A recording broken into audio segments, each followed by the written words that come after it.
exemplo 3. Vamos vamos tentar fazer um procedimento semelhante a esse, ou seja, pegar uma derivada primeira de alguma coisa termodinâmica e tentar exprimir essa derivada em termos apenas dos coeficientes termodinâmicos, anunciando o que vai acontecer ao final. Depois de mostrar para vocês alguns exemplos, eu vou estabelecer um procedimento, uma estratégia geral para você fazer isso em qualquer circunstância. Há circunstâncias nas quais o procedimento pode ser penoso, advirto isso.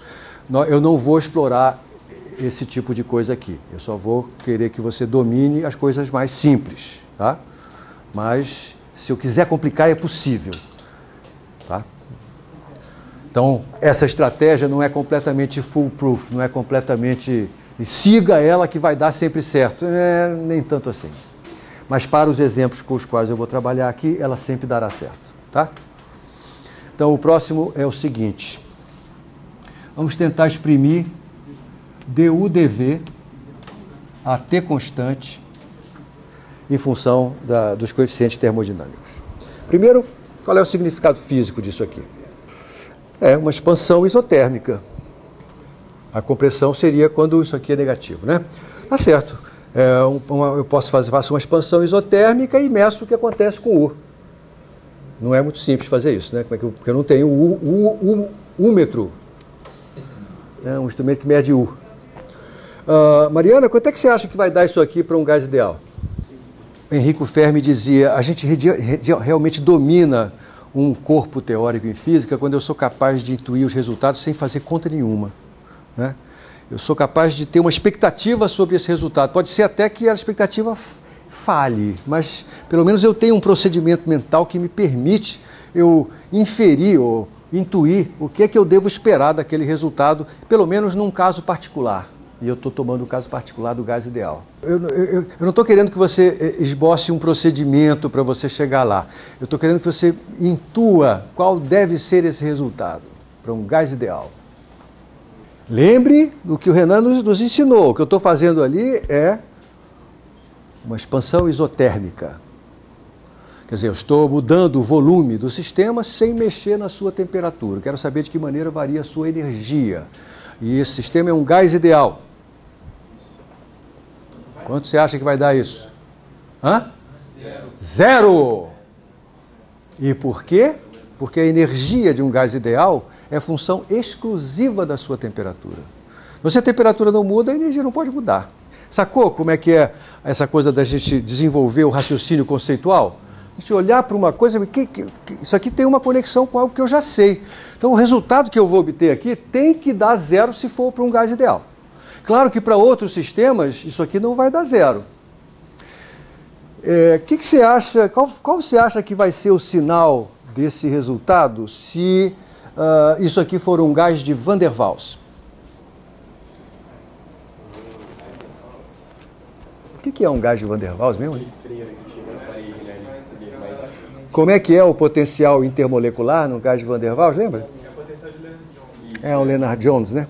Se eu aumento o volume, a distância entre as moléculas aumenta. Se a distância entre as moléculas aumenta, o que acontece com a energia desse sistema? Ela é negativa, porque ele está... Né? Mas ela vai aumentar, ela vai chegar mais perto do zero. Então isso aqui deve ser positivo para um gás de Van der Waals, né? De novo, um exemplo de como um raciocínio conceitual me ajuda a criar expectativas sobre a natureza do resultado que eu vou alcançar. Tá? Então vamos lá. Alguém quer sugerir uma forma de eu descobrir quanto é que vale isso aqui? U não é função natural de V e T, né?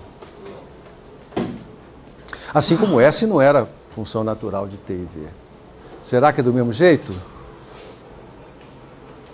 Agora, toma cuidado, que aqui as derivadas que eu tomei, uma das derivadas, ela envolvia uma função, uma grandeza que não era essa, né? Não era nenhuma dessas.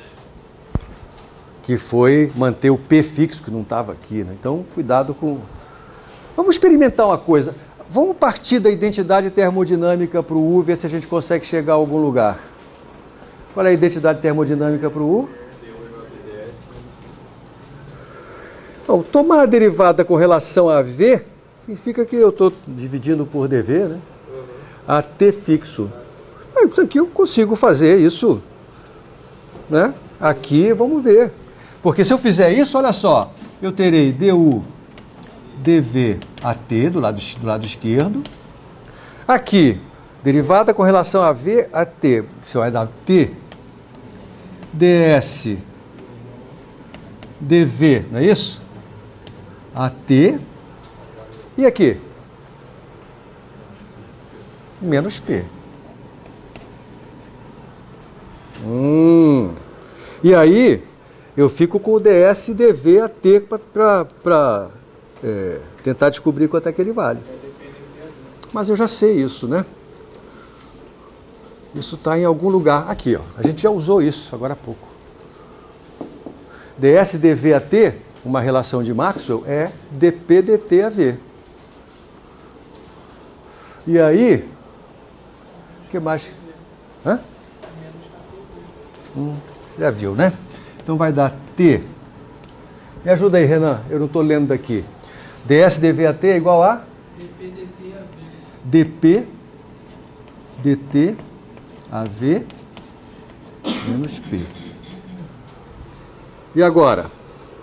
Agora, Caio, você já tinha mostrado para a gente que eu posso relacionar o dp dt a v com dois coeficientes termodinâmicos.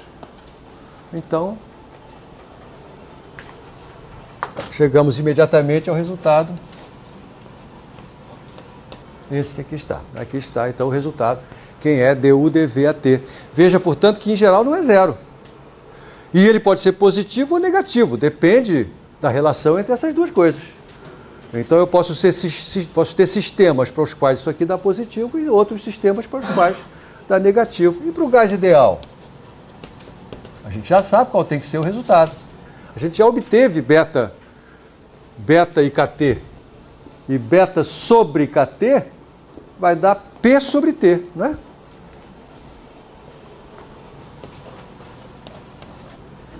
De fato, isso dá zero.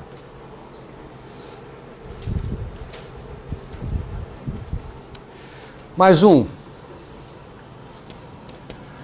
Esse aqui tem um nome especial. Isso aqui chama-se o processo de Joule.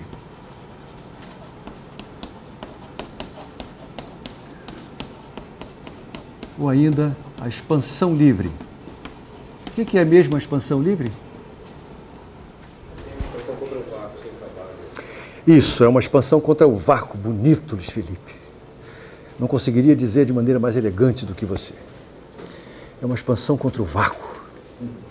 Né? Não há realização de trabalho. E o que é interessante nesse processo? Quais são as características que você destacaria desse processo? Você é capaz de apontar alguma... Você já apontou uma característica importante, não há realização de trabalho. O que mais? Outra, não há variação de energia interna. Não é? Eu ia falar um caso que não depende da temperatura. Bom, aí, será que a temperatura disso... Será que a temperatura vai mudar? Se a energia interna só depende da temperatura. Se for um gás ideal, a gente já sabe que não. Então, o que nos interessa é saber se num processo como esse, a temperatura muda quando há uma expansão livre, quando há uma expansão sem realização contra o vácuo. Então, o coeficiente que me interessa relacionado a esse processo é dt dv a U constante. Então, o meu trabalho é exprimir esse coeficiente do processo de Joule em função dos coeficientes termodinâmicos. É isso que eu quero. Você pode usar isso. Gostei do começo da frase dele, né? Vocês ouviram?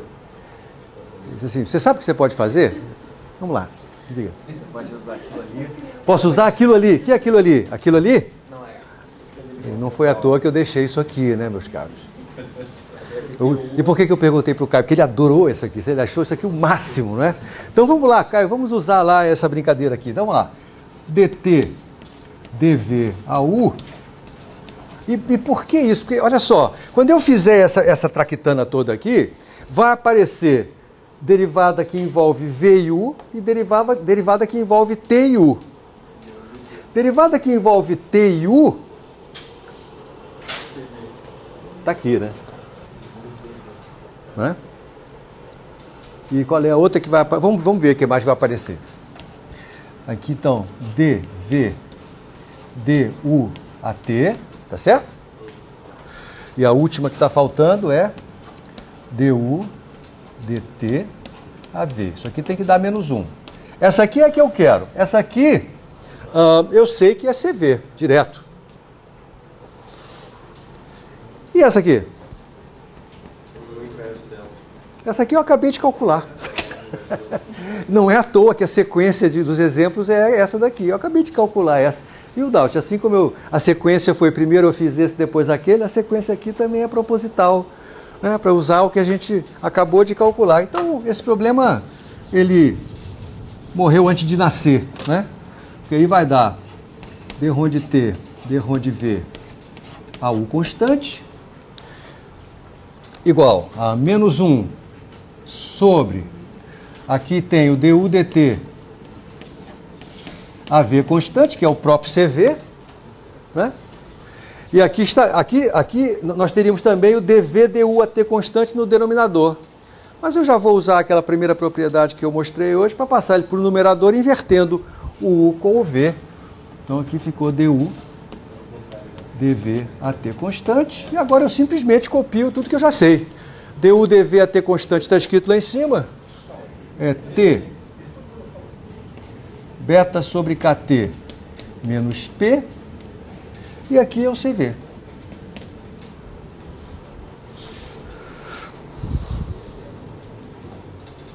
Tem um sinal, o sinal eu esqueci dele, né? É bom talvez escrever isso assim, ó, 1 sobre CV, e aí eu troco o sinal aqui dentro para escrever P menos T beta sobre KT. Mariana, esse resultado é geral para qualquer sistema termodinâmico. Veja a força que tem as relações de Maxwell. Veja a força que tem o fato de que os potenciais termodinâmicos são funções de estado. Eu consigo inferir relações absolutamente não triviais entre resultados de experimentos aparentemente díspares uns dos outros, com um conjunto pequeno de coeficientes termodinâmicos, que é isso que eu estou mostrando aqui. Veja que nós sabíamos que isso aqui tinha que dar zero para o caso do gás ideal. Aí dá zero porque isto aqui dá zero. Não é verdade? O último que eu quero mostrar para você hoje é o coeficiente que está envolvido no processo de Joule-Thomson. Enquanto eu estou escrevendo aqui, por favor, relembre o que é o processo de Joule-Thomson. O processo de Joule-Thomson é o processo que acontece na válvula de expansão de um refrigerador, né? Você tem um estrangulamento na tubulação, e esse estrangulamento na tubulação, ele provoca uma diferença de pressão. A pressão diminui ao longo do estrangulamento, e a expectativa é que, com essa diminuição de pressão, haja também, associada a ela, uma diminuição da temperatura. E nós provamos, numa aula passada, que esse é um processo isoentálpico, é um processo no qual a entalpia é constante. O que me interessa é saber qual é a variação de temperatura provocada pela mudança, pela diminuição da pressão quando a entalpia está fixada. Então, o coeficiente de Joule-Thomson é d-rom de T, d-rom de P, quando H está fixo. Mas você sabe, a primeira coisa que essa daqui é um daqueles casos que não é muito... Eu poderia, por exemplo, usar a estratégia Caio para exprimir isso aqui como um quociente de duas derivadas envolvendo a entalpia. Essa é uma maneira de fazer, tá? Eu vou propor a você que tente fazer isso em casa, tá? Use a estratégia do Caio. Aí você vai escrever aqui dt, dp, AH multiplicado por não sei o que, multiplicado por não sei o que, dá menos 1. Passa tudo que você não está interessado, tudo que não é o dt, dp, AH fixo para o outro lado, né? Aí mexe lá na fração para aparecer um quociente de duas derivadas da entalpia. Tá? Brinca com isso em casa, mas eu vou te mostrar um processo muito mais rápido. Mas é muito particular. E nesse caso, a identidade termodinâmica para a entalpia, como é que ela se escreve mesmo? TdS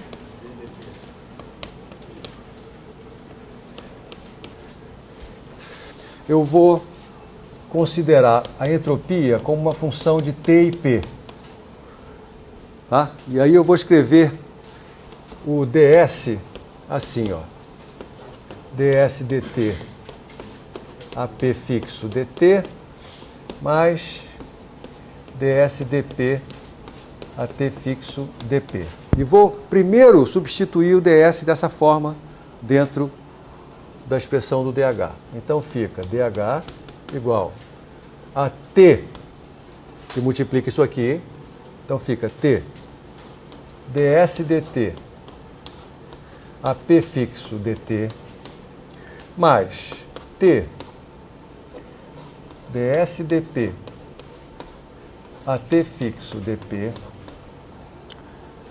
mais v dp. Tá certo?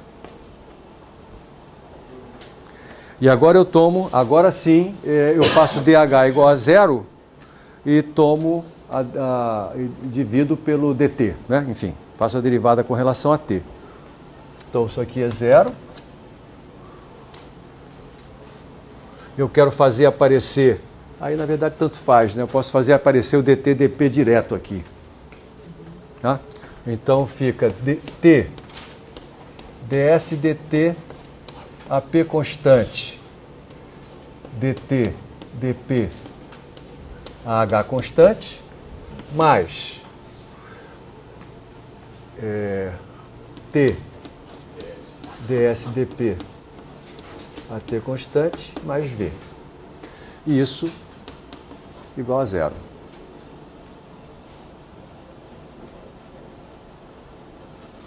E por que isso é bom? Porque uma relação de Maxwell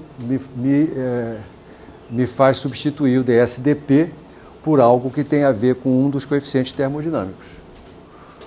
Então, vou substituir o que interessa aqui. T ds dt AP, eu apaguei, mas o T ds dt AP é exatamente a capacidade térmica à pressão constante, que a gente obteve lá no exemplo número 1 hoje. Então, isso aqui é CP, que multiplica o coeficiente que eu quero obter, que é o coeficiente de Joule-Thomson, mais esse T ds dp AT. Aí eu vou usar a relação de Maxwell que eu deixei no quadro. Então tem que trocar o sinal.